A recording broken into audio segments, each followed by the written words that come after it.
Aquí estamos, finalizando este viernes 24 de julio. Hoy tenemos un encuentro con mucho material, como siempre. Los temas que hoy trataremos desde esta mirada subjetiva tienen que ver con el desarrollo económico, particularmente con la minería, con nuestra cápsula HDP. Compartiremos una nueva sección de Alas que Inspiran, historias de la ciudad y, por supuesto, patrocinadores. Bienvenidos a Caretísima Ciudad.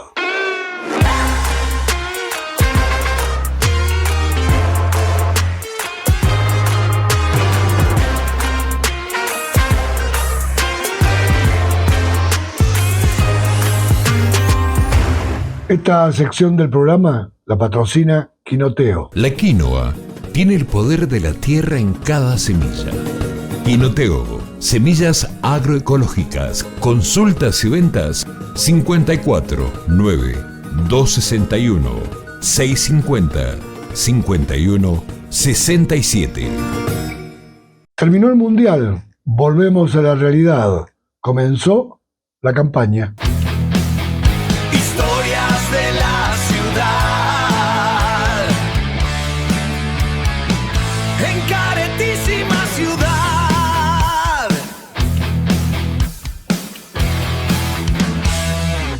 Luego de varios halagos edulcorados por transitar la ruta que lo llevó a General Alvear, Ulpiano Suárez se reunió con representantes del sector privado y hizo recorridas por las obras consideradas estratégicas del vecino departamento del Este, demostrando en esta jornada de trabajo que comenzó la campaña política, obviamente rumbo a las elecciones 2027. Pensando también, y esto lo voy a decir sin ponerme colorado, sabemos que el año próximo hay elecciones, se elige gobernador, yo lo he planteado, tengo la decisión, la voluntad de prepararme para ese gran desafío, que hay una elección obviamente por medio, y en este tiempo, bueno, tener ese contacto con los sectores productivos mano a mano, cara a cara, y no solo con una escucha activa, porque hemos visto otros dirigentes de nuestra provincia que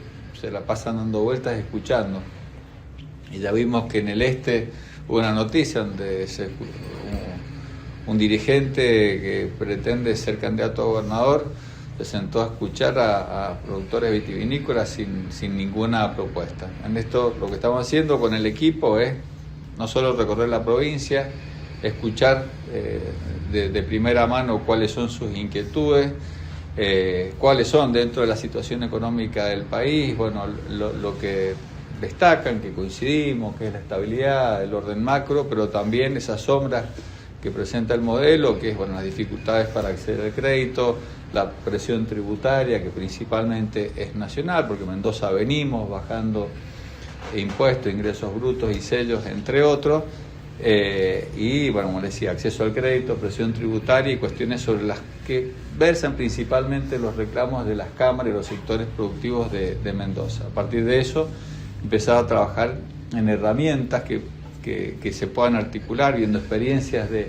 en otros países también, pensando en cómo seguir bajando impuestos o programas similares, por ejemplo, al RIGI, para atraer más inversiones en Mendoza, y fundamentalmente entendiendo la necesidad de una articulación, una mesa entre el sector público, el sector privado, para trabajar en una agenda de desarrollo. Es decir, cómo la ganadería aporta más al Producto Bruto de Mendoza, cómo seguimos exportando ciruela desde Alvear y de San Rafael al mundo.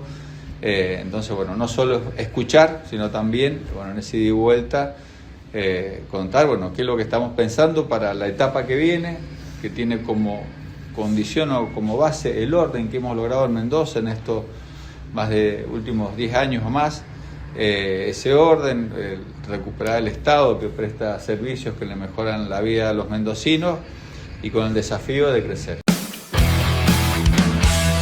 La vicegobernadora de Mendoza, Eve Casado, volvió a quedar en el centro de la escena política con sus desatinados comentarios de siempre. Esta vez el tema fueron sus dichos sobre la Tombina.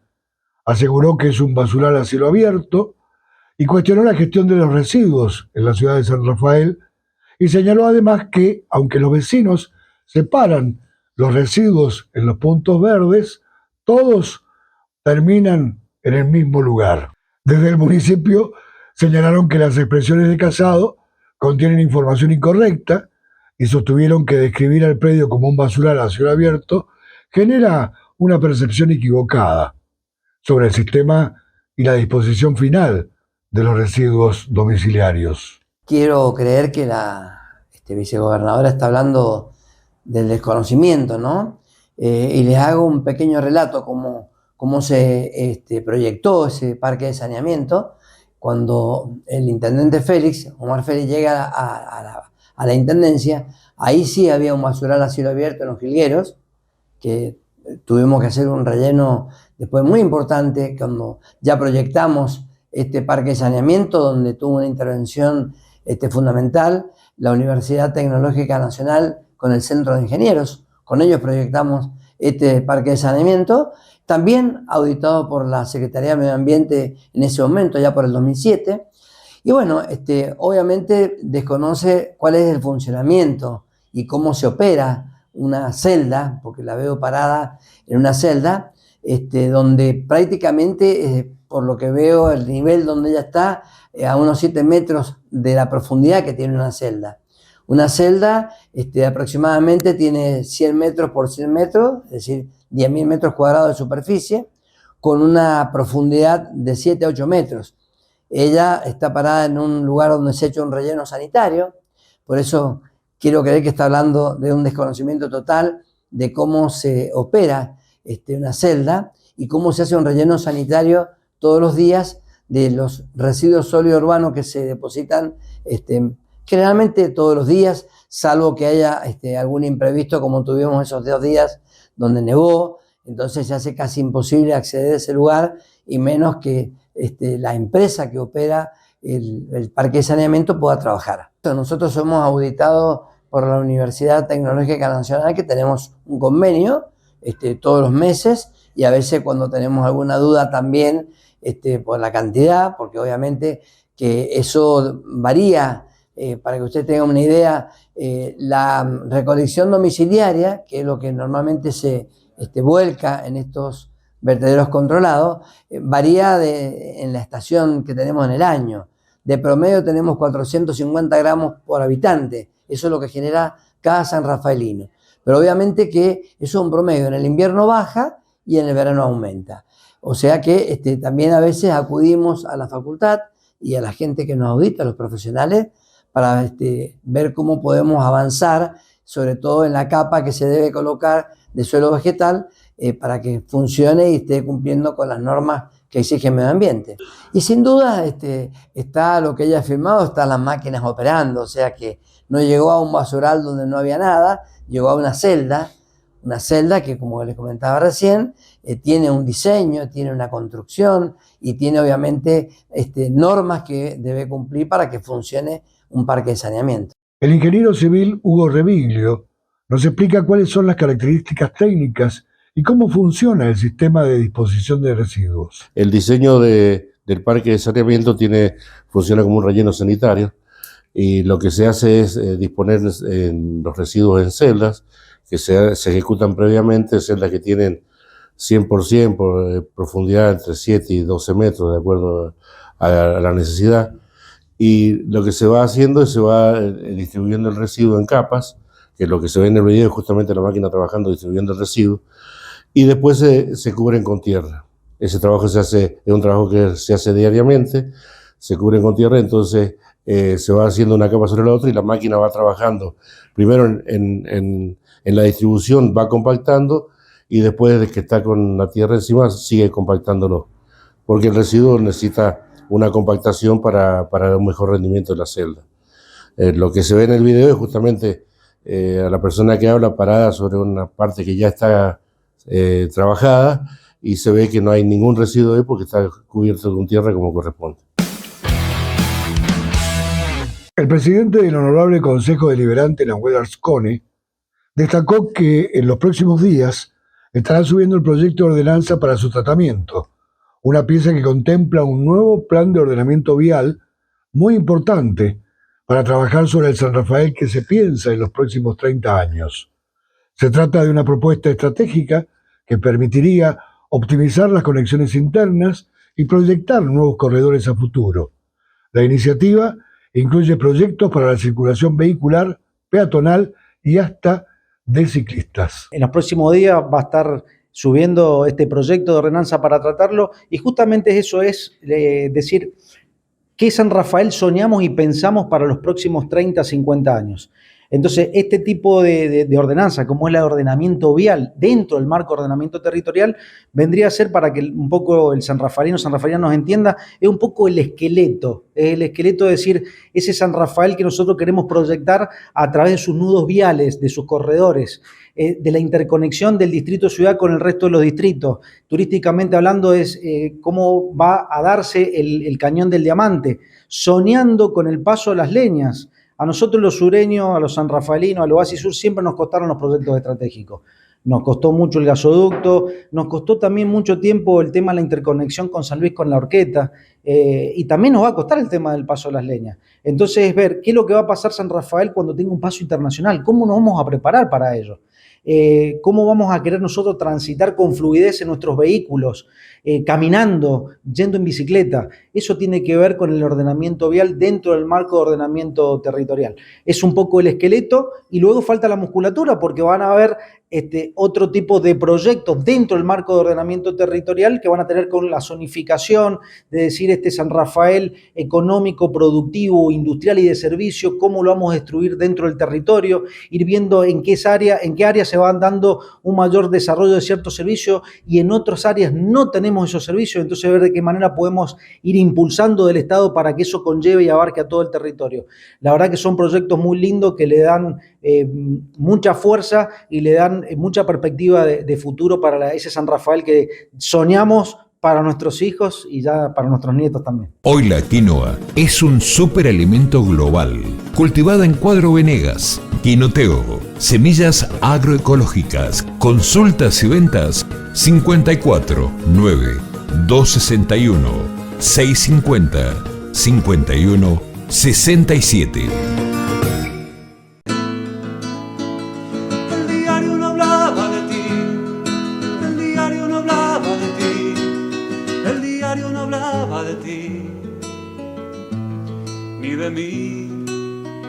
Los avisos parroquiales de hoy tienen que ver con que mañana inicia la gran feria de emprendedores en Vecchia Terra. En el lugar podrás conocer el trabajo de más de 20 emprendedores locales que traen lo mejor en diseño, artesanías, indumentaria y opciones gastronómicas riquísimas, según ellos. La entrada es gratis y están todos invitados.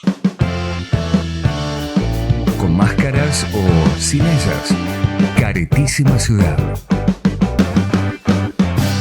Ágata, tu estadía exclusiva en Valle Grande.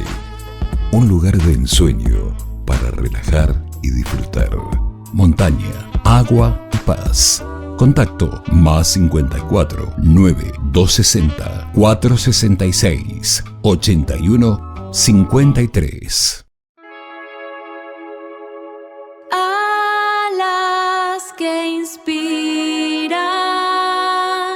Un proyecto que transforma la mirada social.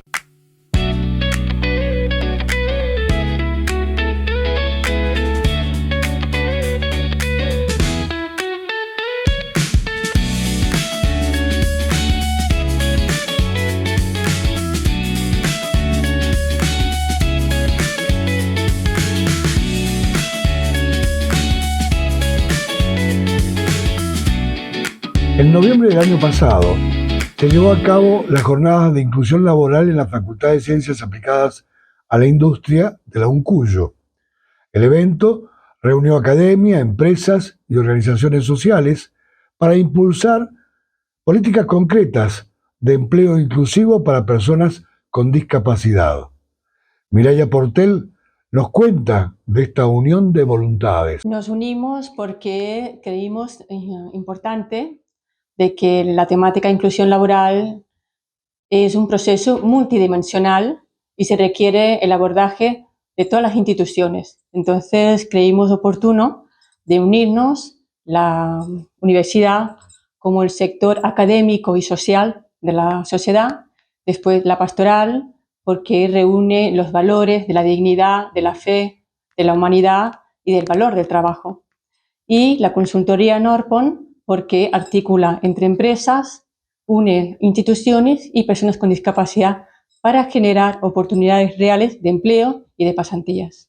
Porque queremos aumentar la empleabilidad de las personas con discapacidad. Sabemos que actualmente hay una situación muy precaria, hay una gran tasa de desempleo, no tienen acceso los chicos para aprender oficios, no hay capacitaciones de formación profesional y no hay inserción sociolaboral en las empresas comunes. Entonces es urgente poder revertir esta situación y enfocarnos a nivel local porque tenemos muchas empresas, tenemos muchos recursos y es cuestión de sentarnos, dialogar y buscar entre todos las soluciones. Los objetivos era crear una red local entre instituciones, entre municipio, Cámara de Comercio, la Iglesia, las escuelas de educación especial, las escuelas de educación común, las universidades, la consultoría de inclusión laboral y los otros organismos públicos y privados para juntos empezar a trabajar de forma coordinada y de forma también con cooperación, con diálogo y buscar estas soluciones que sí están, pero que se necesita sentarnos y escucharnos entre los unos y los otros y construir. Los objetivos principales fueron generar una agenda local de inclusión laboral con propuestas medibles y sostenibles hasta 2027, fortalecer la circulación público-privada en torno a la empleabilidad inclusiva, visibilizar experiencias y buenas prácticas de empresas locales que ya aplican estas políticas inclusivas, construir redes locales de inclusión y acuerdos interinstitucionales para empleos y pasantías adaptadas. Y justamente en esta jornada lo que hemos hecho es iniciar un camino. Hemos tendido el puente entre las instituciones, las empresas, el municipio, la Cámara de Comercio, todos los organismos que conlleva toda una sociedad y una comunidad. Entonces, como decía Papa Francisco, la fraternidad se construye a través de la cooperación, a través del respeto mutuo y a través de unir entre las voluntades individuales y colectivas. Por eso lo que se logra en esta jornada siempre es positivo y suma beneficios y además genera también mejores vínculos. Que se declarara de interés departamental, provincial y nacional es sumamente importante y es gratificante, no solamente para nosotros, las tres instituciones, sino también porque se visibiliza la temática, se normaliza y lo que se pretende y se logró es que ya no sea un tema marginal, sino que sea un tema social y estamos en vías de que sea un tema empresarial. Entonces, declararlo de estos interés departamental, provincial y nacional ha permitido un reconocimiento públicamente de que hay un esfuerzo, hay un trabajo, ¿sí? Y que vale la pena seguir esforzándonos y seguir trabajando en esta misma dirección. El balance fue muy positivo. Dentro de la complejidad de unir todos los sectores que llevó su trabajo, fue un desafío y lo logramos. Y además que fue una jornada muy enriquecedora porque pudimos unir desde el diagnóstico hasta el espacio normativo, legal, jurídico, que justamente para brindar a las empresas las dudas, las inquietudes que tienen de cómo contratar a una persona con discapacidad, cuáles son los beneficios, cuáles son los ajustes razonables que hay que hacer. Entonces, se pudo transmitir a través de herramientas, de información, ¿sí? De acompañamiento, de apoyo, ¿sí? Y también hubo una parte de evidencia y de investigación que permite también de que nos adaptamos a las circunstancias y a lo que la sociedad va cambiando. Entonces, esto es muy bueno porque permite buscar de qué forma podemos agilizar la inclusión. Las conclusiones finales y el resultado en esa oportunidad no fueron muy favorables. Las empresas y empresarios no respondieron de manera favorable, a tal punto que este año estará suspendida la segunda edición de estas jornadas por falta de apoyo, sobre todo de las partes. Mireya Portell nos deja un mensaje final sobre estas jornadas de inclusión laboral para personas con discapacidad. El mensaje que me gustaría transmitir a todas las personas sanrafaelinas es que sí se puede incluir. Tenemos todos los recursos, tenemos todas las empresas y tenemos todos los actores que están implicados y que a lo mejor no se animan porque no saben cómo y de qué manera empezar. Y decirles que estamos nosotros aquí esperando que vengan, que se sumen y que juntos vamos a avanzar este camino que ya se empezó, porque el puente ya está tendido. Entonces, comentarles que la motivación tiene 3 fuerzas, ¿sí? Es importante para San Rafael que lo que está faltando quizás es la fuerza extrínseca. ¿Qué significa? La fuerza intrínseca ya la tenemos todos, porque están todas las instituciones y todos los organismos. Esta es la fuerza que ya empuja a San Rafael. Entonces, la motivación extrínseca es que nos unamos, que cooperemos, ¿sí?, para seguir mejorando la inclusión.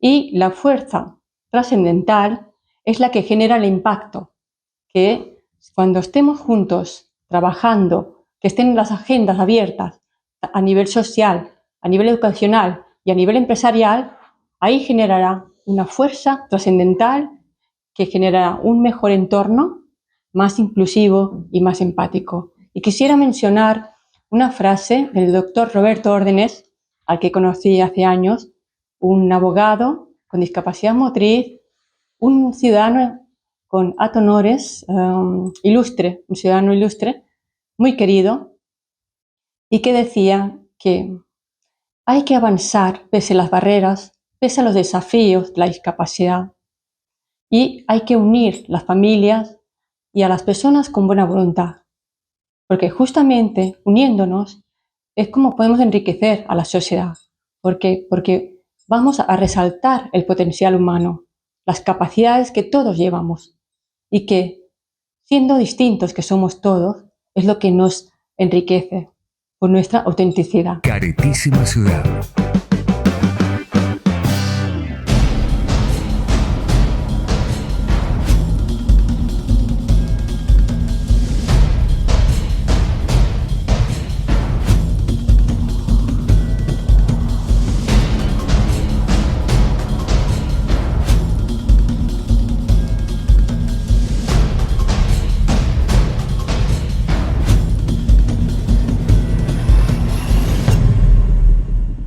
La reactivación de Sierra Pintada en San Rafael está avanzando con un fuerte foco en la remediación ambiental y se proyecta que hacia fines de 2027 podría retomarse la producción de uranio luego de más de 30 años de inactividad.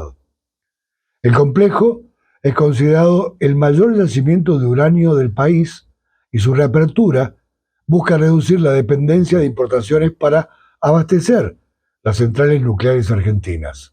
Pero los avances en la remediación en los pasivos fueron lentos, primero por una cuestión de presupuesto y luego por erogaciones de mantenimiento. En su visita en junio pasado al complejo Fabril Minero, la ministra de Energía y Ambiente de Mendoza, Jimena Latorre, destacó que el complejo no está abandonado y que las tareas de saneamiento continúan activas, y asegura además que se llevan a cabo todos los controles. El proyecto del Ejecutivo Nacional, la partida disponible para remediación del establecimiento minero Fabril de Sierra Pintada.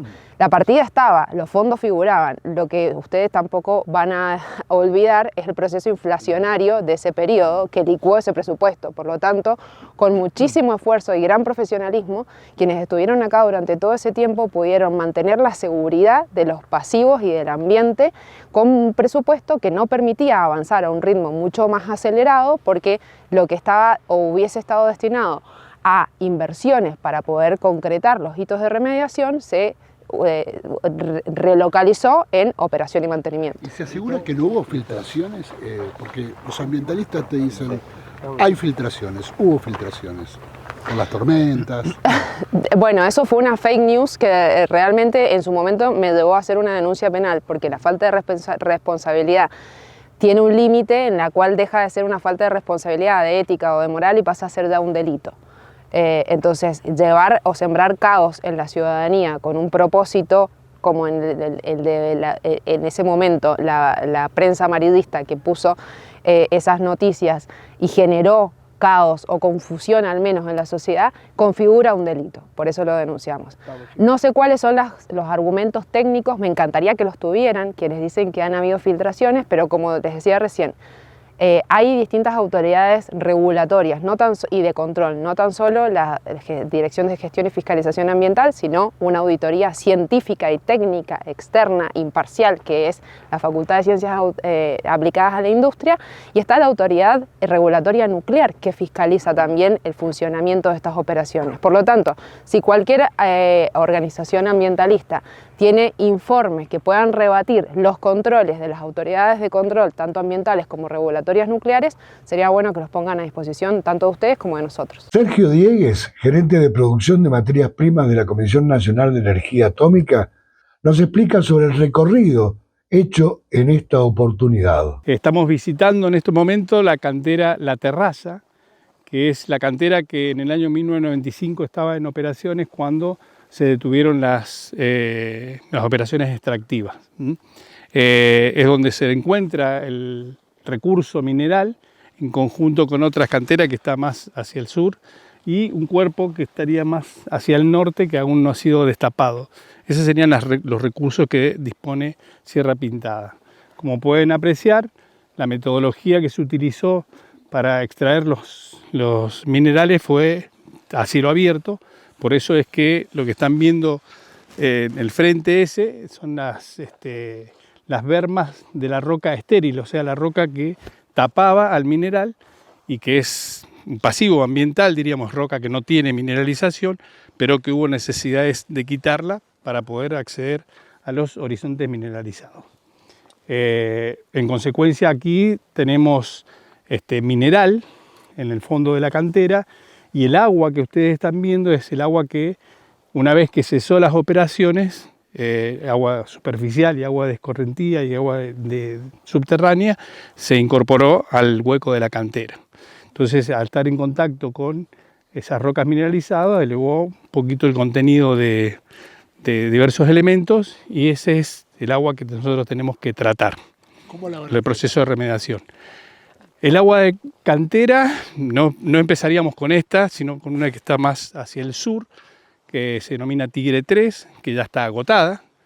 Entonces, el agua se extrae, tenemos todas las cañerías de conducción ya construidas y va hacia la planta que era de concentración de uranio, la que se utilizaba durante la etapa productiva y que la hemos convertido en planta de tratamiento. Entonces, ahí va a pasar por una serie de columnas que tienen una resina específica en la cual se fija el uranio. Entonces, el agua que surge o que pasa esas columnas ya sale sin uranio, o sea, con muy bajo contenido de uranio. Ese agua que ya está parcialmente tratada es trasladada también mediante unas cañerías que ya están construidas hacia un área de gestión que tenemos, que después vamos a ir a visitar, donde se está construyendo una planta para el tratamiento de radio y arsénico. Mientras está acá el agua en la cantera, ¿no hay ningún peligro de tipo ambiental? ¿Cómo funciona esa situación? No. Nosotros las canteras las tenemos deprimidas con respecto a lo que es el arroyo El Tigre, que es ese que atravesamos, con lo cual, más bien, la cantera trae agua y no saca agua, diríamos. Claro, no, nunca.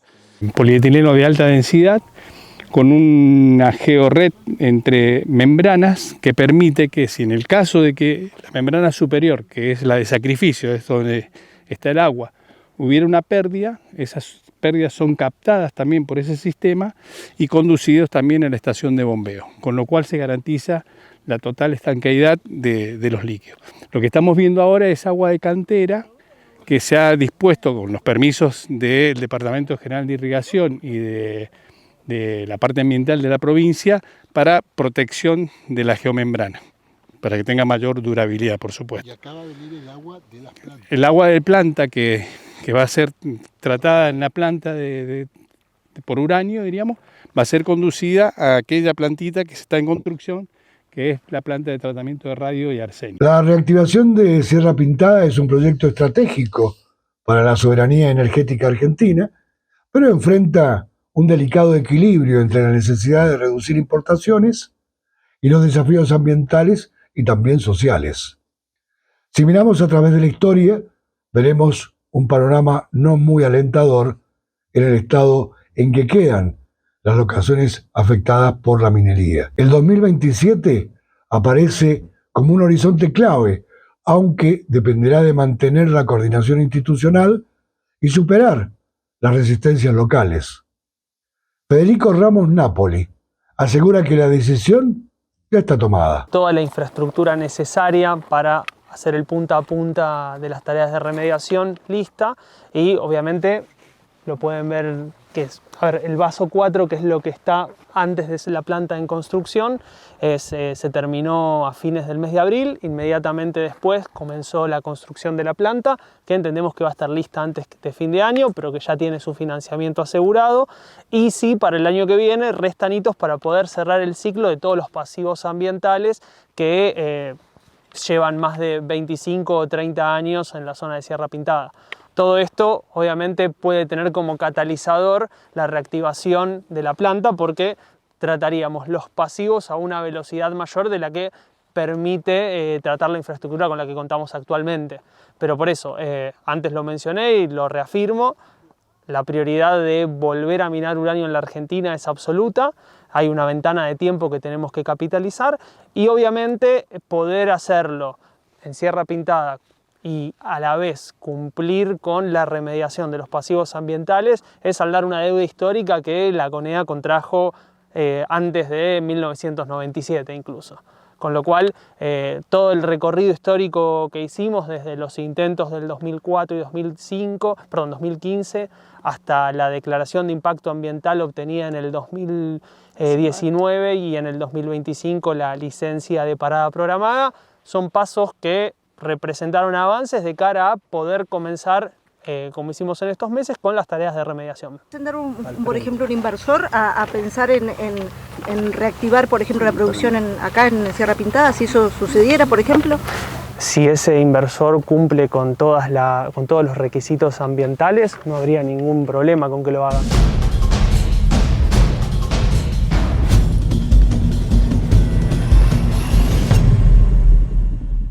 Y esto es todo, amigos. Llegamos al final. Nos vamos a volver a encontrar el próximo viernes, aquí, en nuestra caretísima ciudad, por supuesto, en nuestro canal de Sumec TV. Y gracias a nuestros patrocinadores por permitir que nos expresemos con esta subjetividad que nos caracteriza. Muchas gracias.